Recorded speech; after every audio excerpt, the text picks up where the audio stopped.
జిల్లాకొక్క ప్రభుత్వ ఆధ్వర్యంలోనే medical college ఉండాలి అని జగన్మోహన్ రెడ్డి గారి యొక్క గొప్ప నిర్ణయం మేరకు ప్రతి జిల్లాలో కూడా ఒక ప్రభుత్వ మెడికల్ కళాశాల స్థాపించే ప్రయత్నం చేశారు. మీరు అధికారంలోకి వచ్చినప్పటి నుంచే మీ యొక్క దుష్ట బుద్ధిని బయట పెడతా వచ్చారు.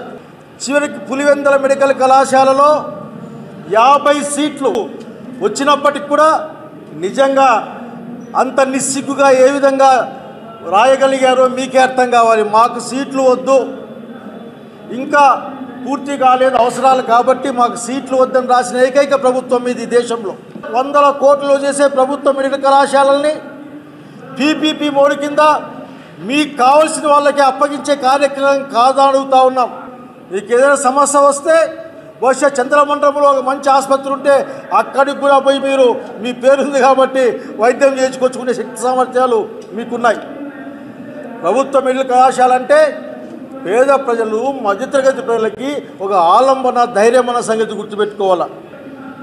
ప్రైవేట్ మెడికల్ కళాశాలలు ఎట్లా పనిచేస్తాయో మీకు తెలీదా చంద్రబాబు గారు? వైసీపీ డైలీ అప్డేట్స్, వైసీపీ ఎమ్మెల్యేలు, ఎమ్మెల్సీలు, ముఖ్య నాయకుల ప్రెస్ మీట్లు అందిస్తున్న YSR Congress party social media channel కి